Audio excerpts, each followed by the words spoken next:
Namaste. Om Sahana Vavatu Sahanau Bhunaktu Saha Viryankaravavahai Tejasvinavadhitamastu Ma Vidvishavahai. Om Shanti Shanti Shanti.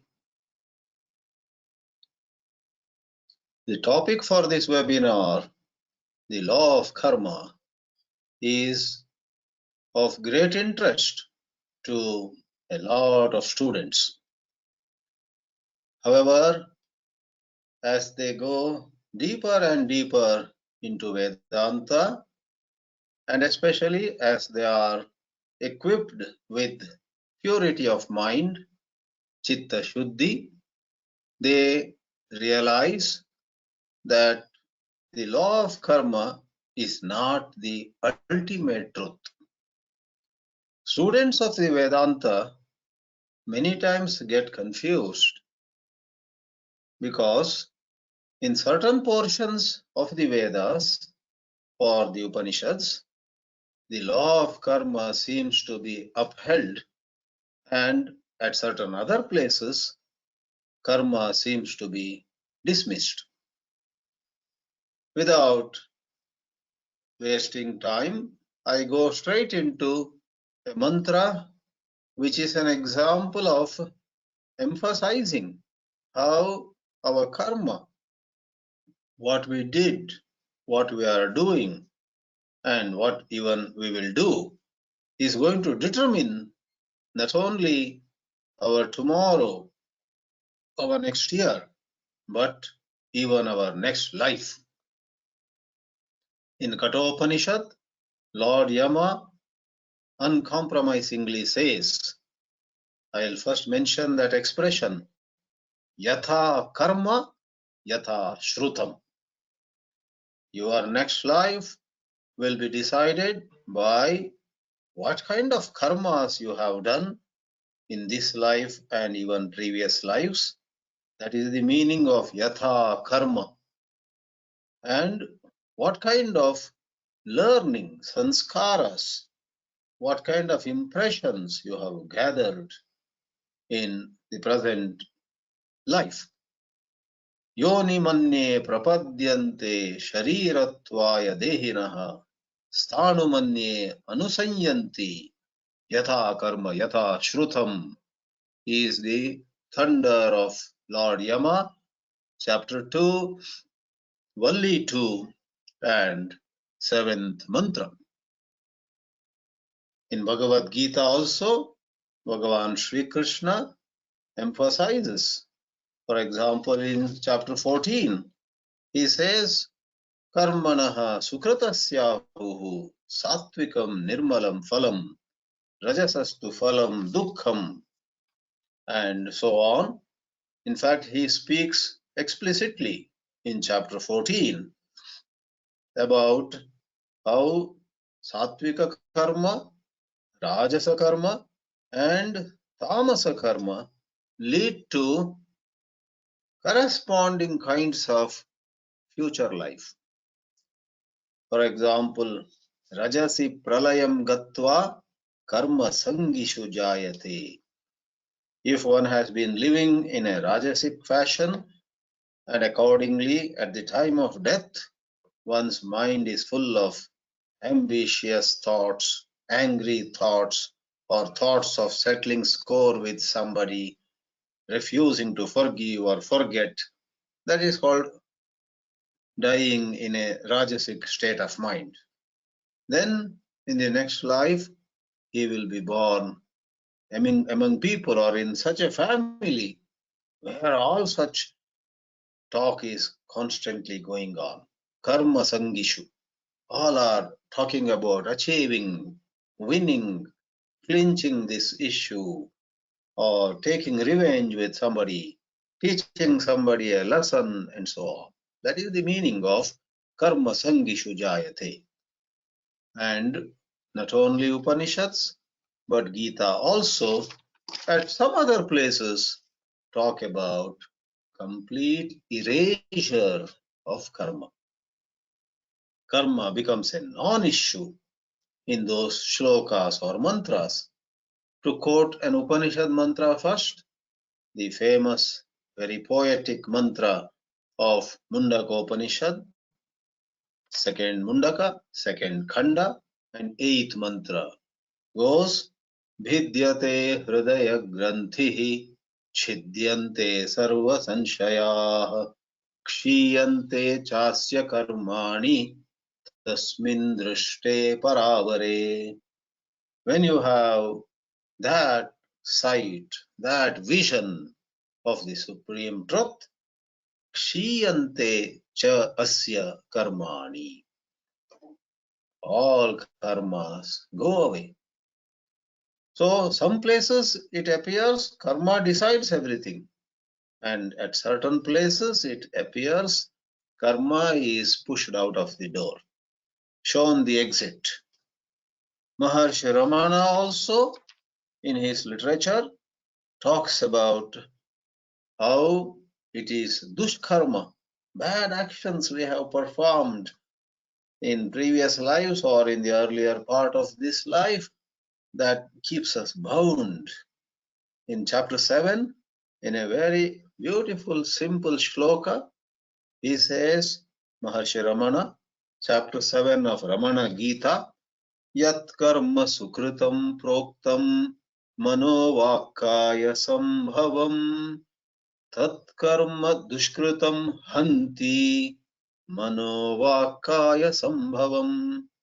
We could perform karma, mano, vak, kaya, through these three. Even to entertain dirty thoughts is a karma, manaha. Vak, to speak evil words, is dushkarma. And kaya, with physical body, with the senses being involved when we perform undesirable, sinful actions, that is karma.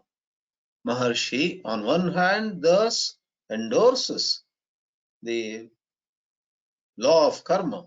If we do dushkarma, then it leads to a whole lot of trouble in the future in relation to that point of time.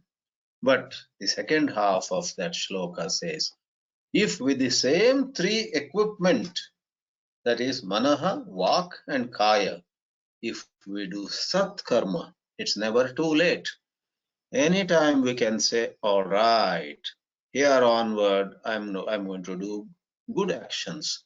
He says, the good actions that we perform mentally, vocally, or physically destroys the effects of past dushkarma. Tat karma dushkritam hanti manovakkaya sambhavam.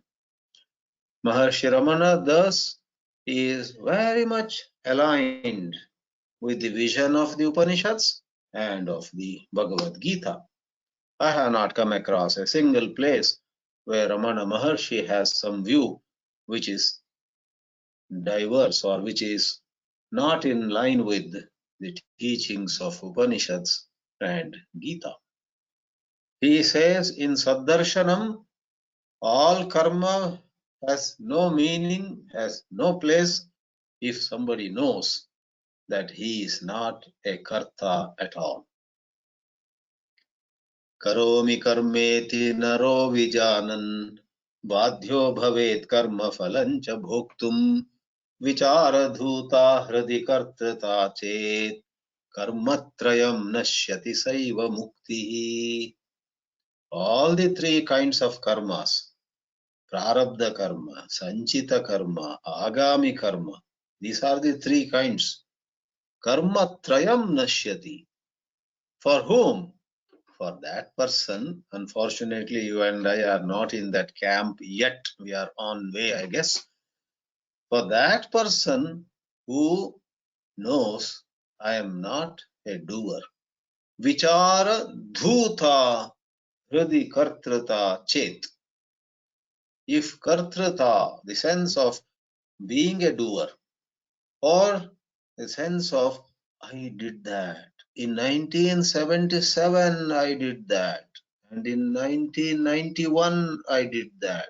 Why? Even recently, 2018, I did such a good thing, and 2019, oh, I did something bad, right? About good and bad, to think that I did this which I should not have, and I did that which was wonderful, I should do such things more. The sense of doership thus expresses in our thoughts in the three periods of time, and that is kartrutva, and that goes away by intense self-inquiry, vichara dhuta. Therefore, Maharshi talks of how dushkarma binds us more and more, satkarma takes us on the path of liberation, and intense atma vichara lifts us above the plane of karma. Coming back to Upanishads, we want to address the issue why these two scenarios are given. Why not simply dismiss karma if that is the ultimate truth? The fact of the matter is the scriptures address us keeping in mind where we are at present. The ultimate truth, yes, is we are not a doer at all, and no karma can affect us. The idea we have done this or that is false. That is the ultimate truth. But are we anchored in that? Therefore, the Upanishads talk about Atma. Atma is the general word about oneself. Moment you realize you are something more than the physical body, you talk about Atma. But then, above the physical body, or above and beyond this generally known personality, once you say there is an Atma, that Atma again can be on two levels. The Atma itself is only on one level, it is one without a second, but our understanding of that. There are two people, let us say A and B. Now A also says, I am now very convinced, I fully believe I am an Atma other than this body. The body will die, the Atma will move on.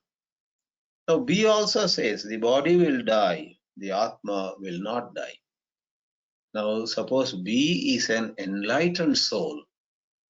B knows that the Atma that does not die was not born also, will not have a rebirth also. B, the enlightened one, takes his understanding of Atma to that ultimate height, where na jayate mriyate va kadachit. Whereas A, who knows that Atma survives the body, believes that it has another life, and it carries the punya and papa of this life over to the next life. To sum up this philosophical understanding, we use two words. In this example of A and B, where both of them are way above those who think they are just the body, A is not yet free of the idea of being a doer, the idea of someone carrying sin and merit.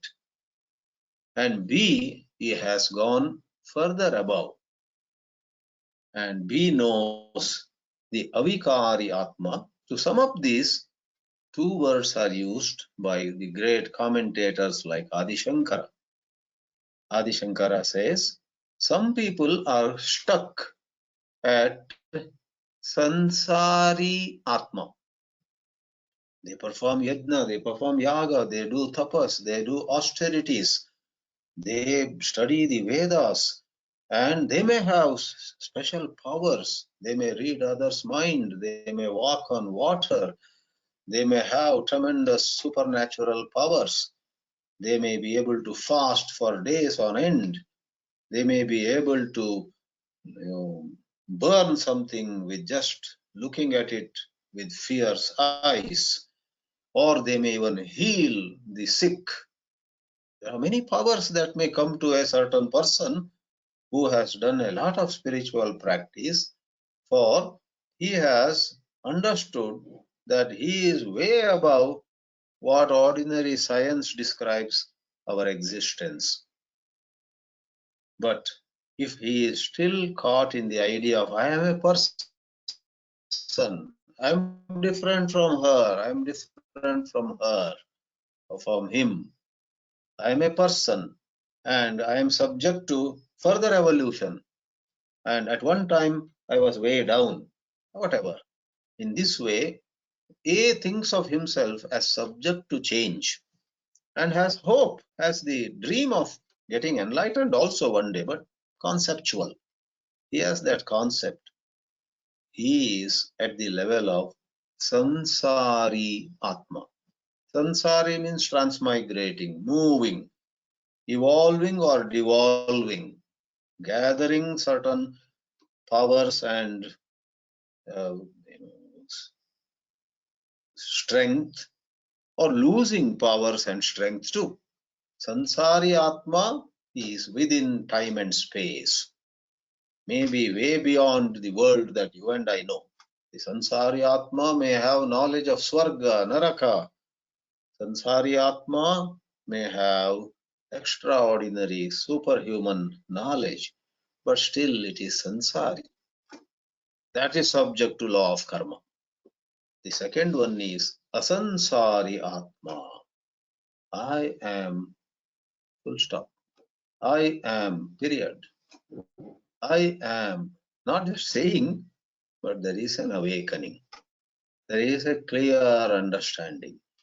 That is what Mundaka Upanishad talks of as bhidyate hridaya-granthih.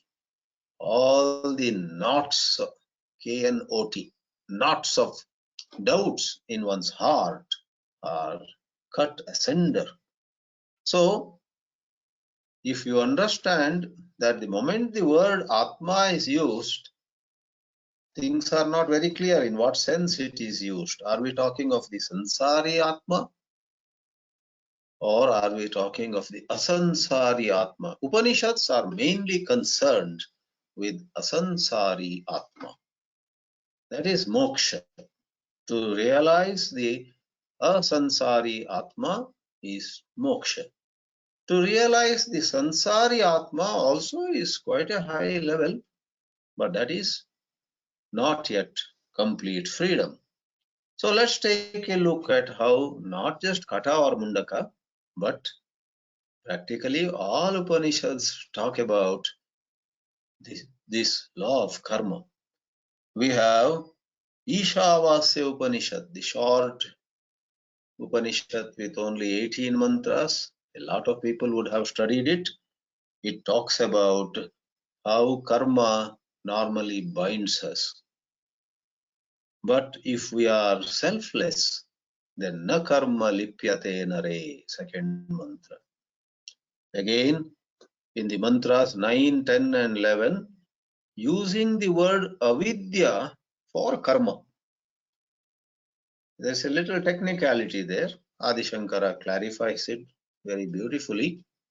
He points out that how in the Vedas, at a lot of places, Vidya stands for upāsana, and what is not upāsana, avidyā, here in this context of mantras 9, 10 and 11, is karma. Neither of them refers to the supreme wisdom. Atma Vidya is not in the context. So using the word avidya for karma, Ishavasya Upanishad talks about how karma can lead us up to some point, upāsana can lead us up to some point, and a combination can lead us even higher. And one more reference to how on the temporal level all of us are bound by karma. The 17th mantra says somebody who is dying, literally dying, or maybe Swami Chinmayananji used to talk of it as the death of the ego, whatever level, but there is a memory. And kritam smara, krato smara, kritam smara. Oh my mind, remember all that you have done. So kritam is the karma one has performed. Upanishad prescribes karma for the second level of students. The first level of students have to understand the pure wisdom. Shrotrasya shrotram manaso manoyat. That truth which is the ear of the ears, eye of the eye, mind of the mind, and so on. That's the primary teaching. But towards the end of the Upanishad, Kena Upanishad of Samaveda says, if some of you have not been able to come to terms with this pure intelligence untouched by karma, then stick to karma.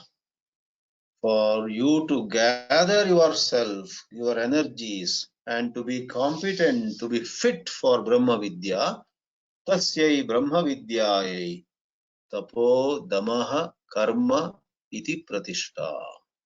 We have Kena Upanishad, chapter 4, 8th mantra. Tasyai tapodama karmeti pratishtha Veda sarvangani satyamayatanam. Karma iti pratishtha. So you and I have to day after day do our duties, do things which our heart says we must do. Do things which our own conscience says that I must do this. Though it is a bit uncomfortable or inconvenient, I must do this. And about something else, though it is pleasurable, enjoyable, etc., if our heart says, I shouldn't do that. Last time I did, I landed in a lot of trouble.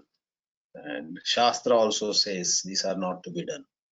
I keep them away. Therefore, that is called pratishtha. Then we work upon ourselves to arrive at a certain mindset, which can then intuit that supreme truth which did not work out before. Now, going further, we must quickly draw your attention to how Mundaka Upanishad, which talked about bhidyate hridaya-granthih, actually in the early portion very strongly says, don't take karma to be false. Whatever karma you do will have its corresponding result. Law of karma, I did not define, supposing that everyone knows. Law of karma is, as you sow, so shall you reap. Every karma has its result. Having done the karma, don't say, I don't want to enjoy or suffer. It's like you pull one leg of a table and then say to a friend, you know, I want to pull only one leg. I don't want the other three legs of the table to move even an inch. That won't work. If you pull one leg of the table, the other three legs also will move. So if you have done karma, then depending on the kind of karma, sat karma or dushkarma or some middle one, so will be the karma phala. Yatha karma tatha karmanaha phalam bhavishyati eva. I have no doubt. That is law of karma. And it extends to even next life. Prarabdha fructifies over there. So Mundaka Upanishad has a powerful statement in the first Mundaka, second Khanda, Tade Tat Satyam. That is how a hammer stroke is made. Tade Tat Satyam. Know this for sure. What is that? Mantreshu karmani kavayo yani apashyan. Rishis of yore saw the power of karmas. Laukika karma as well as yajna, yaga and so on. They say, oh my God, these things work. These things have specific results. Tade tat satyam. And the Mundaka Upanishad actually describes how some karmas performed properly can take the soul to heaven, where the messengers of Indra welcome the soul. Ehi, ehi. Agacha, agacha, please come, and so on. But going a little further, Mundaka Upanishad says, though karma, good karma is bound to get us heaven and whatnot, all that is, as time passes, all that is perishable. Plavahi ete adridaha yajna rupaha.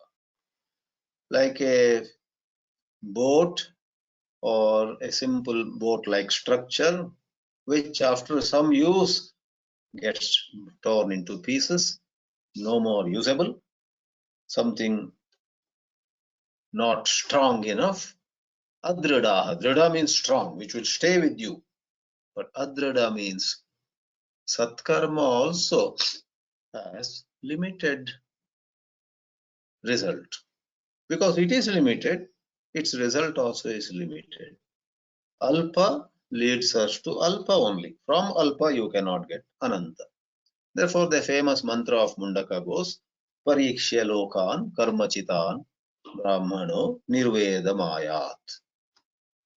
Vairagya, detachment, not some kind of bitterness, not the mindset of the fox which could not get those grapes and then said, I found out the grapes are sour because he could not get. So that is not Vairagya. When you and I really see that it is foolish for me to go after these pleasures or those positions or those possessions, so one clearly sees it's not bookish knowledge. And thus, Mundaka actually paves the way to that Akshara Vidya. Likewise, couple of more quotations. The whole webinars, whole session is to present before you all how the law of karma is endorsed by Upanishads, not as the ultimate truth, but as a truth in the present state of affairs, in our present condition of identification with our personality, laukika, in worldly context, as well as adhyatmika, spiritual context. Some of us may have walked away from worldly matters, but one day when our meditation goes well, we are happy. I'm doing well. Another day when a lot of thoughts, memories come, we say, I don't know, I'm not able to meditate well. That is an identification. That is identification with the mind and body. That's where we are. And Taittiriya Upanishad says, Agnihotrancha swadhyaya pravachane.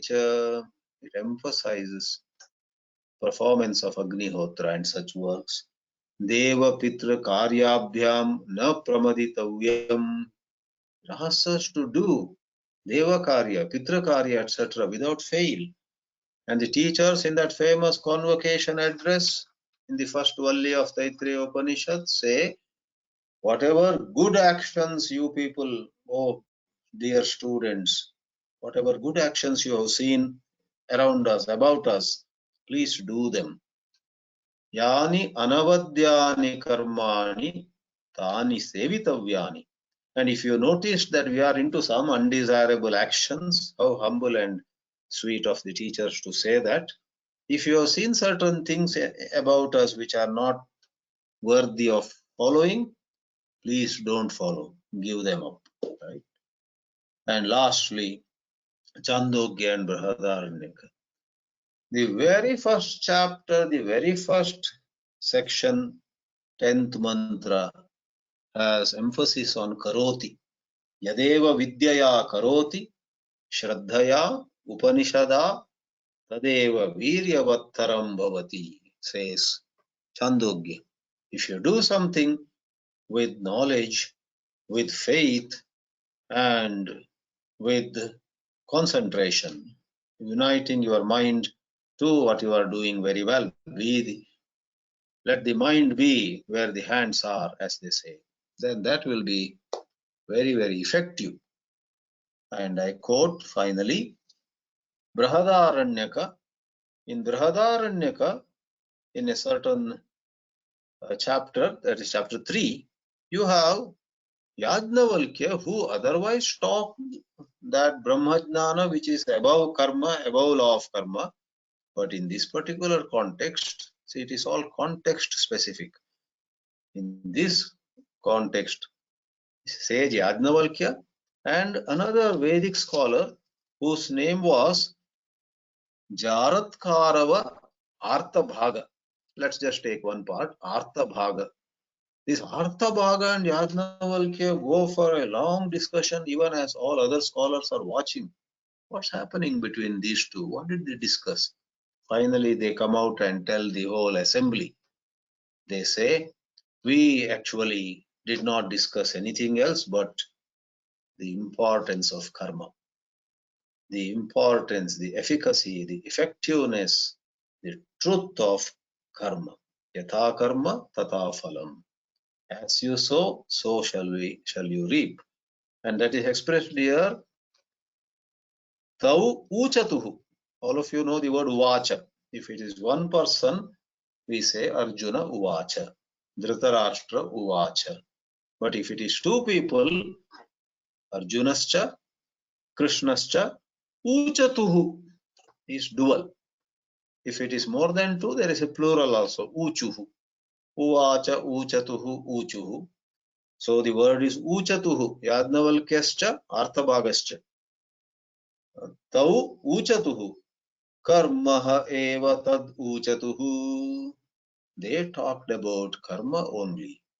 And then yat prashasham satuhu. What did they extol? What did they praise on that day in that particular session? What were Yajnavalkya and Arthabhaga excited about? Prashamsa is when you are excited about something.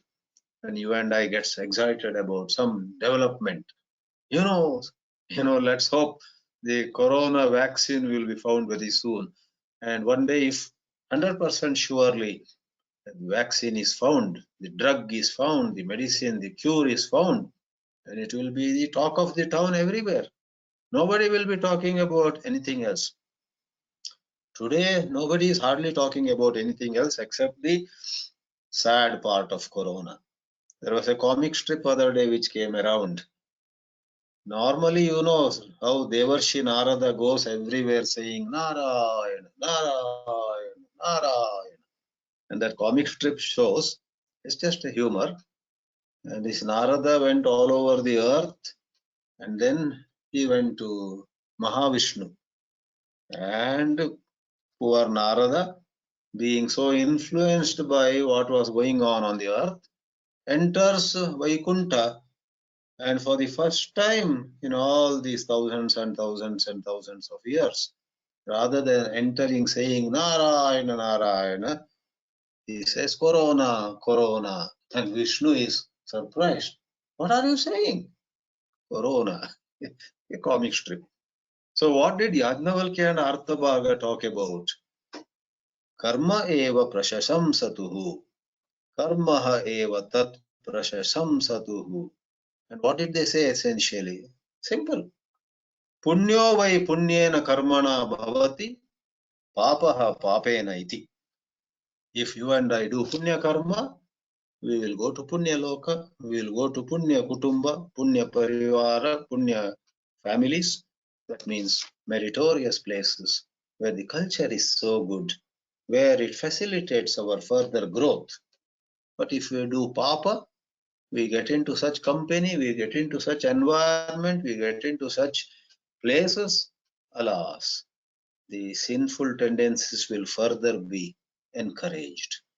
So, Arthabhaga and Yajnavalkya talked about karma. In this way, in Gita and in Upanishads and in Ramana literature, there is one domain, we call it the avidyā bhumi. That is where we are. We are in erroneous perception. Let's not shut our eyes to it. In that domain of erroneous perception, asamyak darshana, karma is a very powerful truth. But when that avidyā is destroyed, which is the main job of Upanishads, in his introduction to Brahma Sutra, beginning of Brahma Sutra Bhashya, the famous Adhyasa Bhashya, that famous line is so wonderful. Asya anartha hetoho prahanaya sarve Vedantaha pravartante. Adi Shankara says all the Upanishads are primarily concerned with destroying this erroneous perception. But that doesn't come by so easily. So we are caught in avidyā bhumi. Then karma is truth. Law of karma is a truth. Rebirth is a truth. And various forms of results of our actions, good and bad, are a truth, whether you like it or not. And on the Vidya Bhumi, where a very rare soul reaches, karma becomes completely out of the picture. Bhagavad Gita has an expression, Jnanagni dagda karmanam tamahu panditam buddhaha. Chapter 4, verse 19. This compound is a very beautiful Sanskrit compound, samasa. Jnana agni dagda karma. That means somebody whose karma and karma phala, or upon whom the effect of so-called karma is burnt. Dagda karma. How can he burn it? By his samyak darshana, by his right seeing. Jnana agni dagda karma. That is an adjective to that person. And such people are called panditam, panditaha. Who calls them panditaha? Buddhaha, other wise people. Other illumined people call this illumined person as having risen above the plane of karma. Therefore, both these are truths. The karma, law of karma, is the lower truth, which gets negated, badita, when one realizes the higher truth.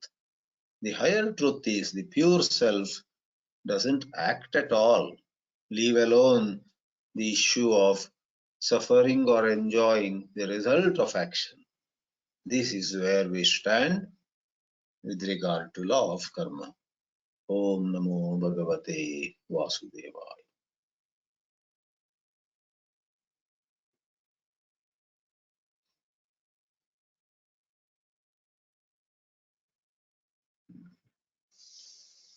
So, today I guess the microphone of all of you is on. So, anyone who wishes to ask a question is going to be on. Just a moment. Our organizers, Vibha Chaitanya and others, they are trying to turn the microphone on, because always we had a little difficulty. This mic is not on, that mic is not on. So I believe there is a way. Let's see. I think not done yet. Individually, of course, you have been doing before. It's done. Is it working, Vibhaji? Yes, it should work. Yeah, Anura. It should work, yeah. Anura is asking? Who? Anura. She is unmuted, but I don't know. Again, she is muted herself. This Maikasura, elsewhere we call loudspeakers Maikasura. And here this actually it is microphone. Chitra Krishnan, she spoke 2 words and then again it turned off. Yes. Chitra is able to speak, right? But why is the voice breaking? Is it because many mics were turned on at the same time? Some problem in her side. Then can you try to turn all mics off, and only that person who wants to speak will turn it on? Yeah, Krish Chilikuri is raised. Okay, but before that, yeah, let's just Yeah, there's several people. If Chitra Krishnan who began, Chitraji, can you turn your mic on and try now?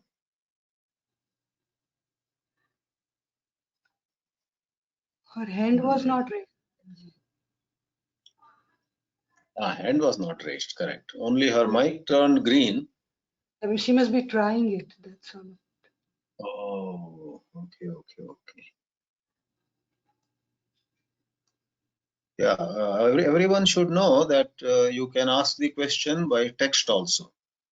That is, there must be one button there. Then you.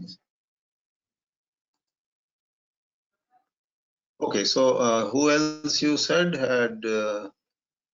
Radhakrishnan ji has a question. He has raised his hand. Let me see whether. No, it's open. Mic is open. He's unmuted. Okay, yes, go ahead, Chris. Hari Om, Swami. Krish, yeah. Hari Om. Hari Om. So my question is, vihitam va, avihitam va. So karma, does it apply to both intentional and unintentional? And the reason I'm asking this question is just yesterday I listened to a seminar where they talked, science seminar, where they talked about, for very simple actions, the neurons that drive the motor action fire in advance of the neurons that create the thought. So it's very scary, not scary, very powerful that the action occurs even before the thought forms. So what is vihitam, what is abhihitam, and is there karma for both? Okay. You see, what you said corresponds to, in philosophical language, vasanas. If we have strong vasanas, you know, if I have a strong vasana for coffee, before even I enter a hall where some seminar is starting, you know, vasanas rise first. I hope there will be some hot coffee there before I start to speak, or, you know. And lo, as I enter the hall, there is some coffee kept there. And I go and grab a cup, right?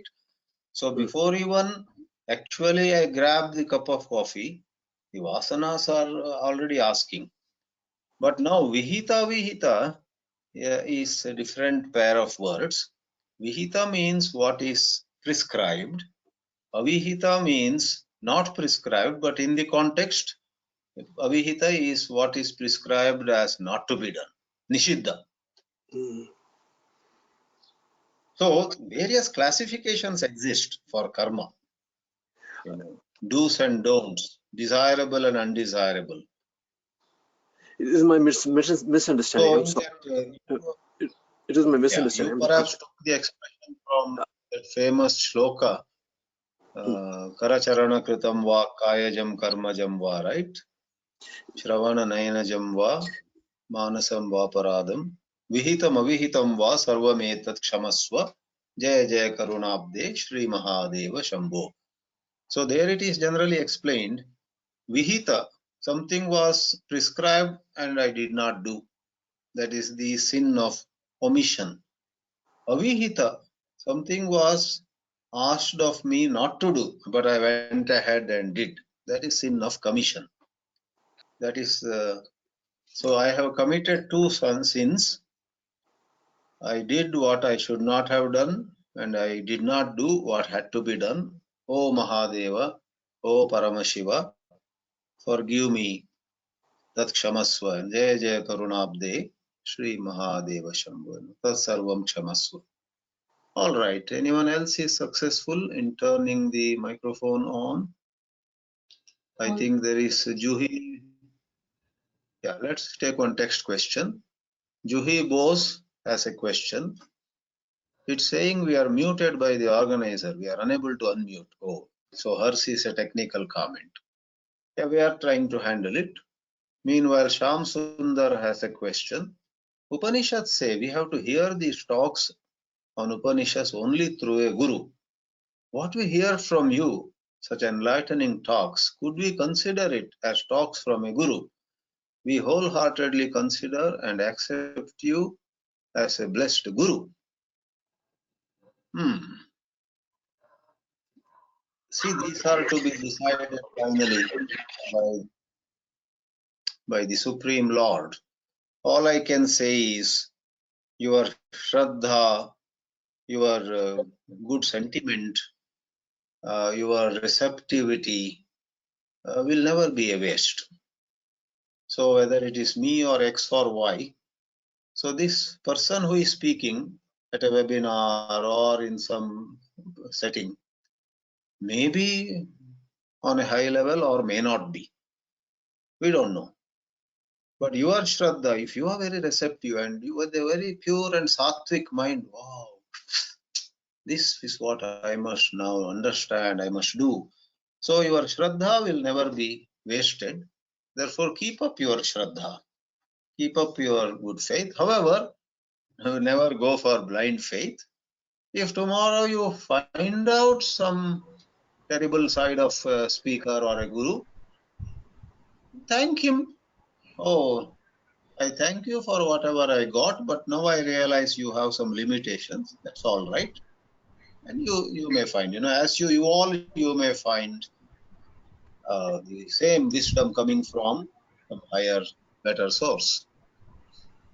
Yeah, so it cannot be. I cannot certify myself as a guru, but I can only share some thoughts on this.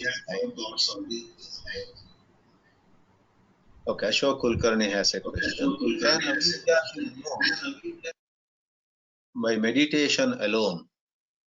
This is a much debated topic, and the word meditation itself also is very loosely used by everybody, because the moment you use the word meditation, one asks a counter question.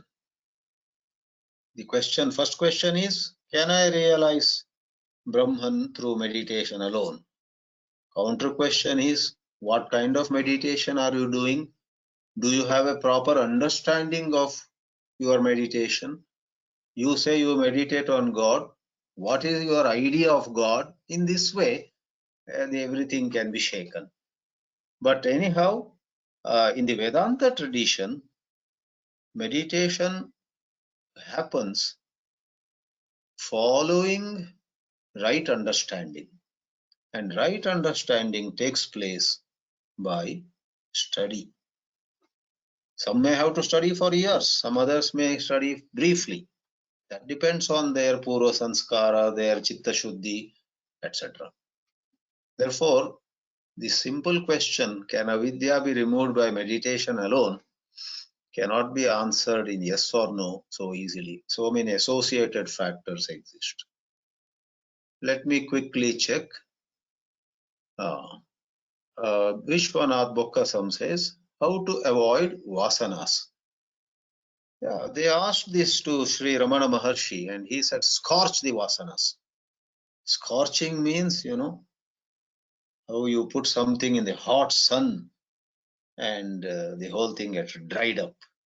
Yeah, I guess even today in the corona setting, they say, leave your shoes, and if you have gone out and come back, leave the clothes also outside. And the coronavirus, I guess, has some lifetime. After some time, it dies or something. So anyway, let not. Vasanas you can weaken by being more alert, by not giving pushti, by not nurturing and nourishing them further. Then they will die a natural death. Generally, in our immaturity, we not only have vasanas, the second side of the problem is day in and day out, we are further nourishing, nurturing, strengthening our vasanas. That we should avoid. Jyoti Chede, there's technical question. Audio pin, please, or something. Now, Vijayalakshmi has, could this karma theory be something that is invented just to make us feel responsible for our actions? I too thought so during my younger days. I too used to, I passed through my own period of some even atheism, so on and so forth. Why karma? I thought even God perhaps is somebody's invention to ensure that people stay on the right path. But eventually, as I studied more and more of lives of saints and a whole lot of logic provided, after a lot of interaction with wise people, my 2 cents, I am no authority on anything, but my conviction and my firm belief is God is real, karma is real, it's not an invention. All these are facts of life. There is a science about life, and there is a super scientist who not only has given the science, who has complete control over it also. He can change the operating system anytime. But if you look at it as invented by somebody to make us stay on the right track, that has some merit of its own. It does no harm. I guess we have covered more or less. Somebody, okay, Denzel has raised his hand. But Denzel, do you have your microphone on? There's some strange symbol which I cannot recognize. It's not a microphone symbol at all in your name. He's on phone. Oh, he's on phone, but we are not able to receive a phone call, right? Purnaji is there. Okay. With him. Purna, I click on the hand raised, but what about her microphone? She's self-muted. Yeah. Yes. No, for a moment. This is a problem, I tell you, this microphone. Yes, yeah, Swamiji. Yes, Namaste, and this is just to ask you a non-intellectual question. It's not very. So this is regarding, when something nasty happens to us or something really bad, we always tell ourselves, "Oh my God, this is my karma." But when something good happens to us, we never say, "This is my karma." Please start saying from today onwards. Why do we do that, Swamiji? Oh. What's the psychology behind it? Actually, if something good happens, that is also the result of karma, no doubt about it. But we don't make a mention of it. So we have a lot of biases. You help somebody, let's say financially, a poor man, 20 times. He'll be very happy. And 21st time, just be rude to him and say, I'll not help you anymore. For the rest of his life, he'll remember that rude event more That's than true. the earlier. Yes. So he should not do that, but many people do that. I mean, we are also like that. If somebody is harsh to us on some day, that will remain in our mind. That person was good to us, kind to us, helpful to us 20 times, but we will forget that. Or we'll just say, yeah, he helped, but you know what he did that day, I can never forgive. So these are all in psychology, I guess they call it some forms of bias. There is something called confirmation bias. I was watching a video on critical thinking and Vedānta yesterday. There the speaker, somebody very nicely says, confirmation bias is when we hear somebody, if they give the view to which we have already prescribed, we love it. We love to hear. Suppose I like the Communist Party and somebody on a train is praising the Communist Party. My ears become very long. Yeah, this is what I want to hear. So like that. So it's a bias. Okay. That's about it, perhaps. Welcome. All right. I hope this mic problem will be solved somehow next time.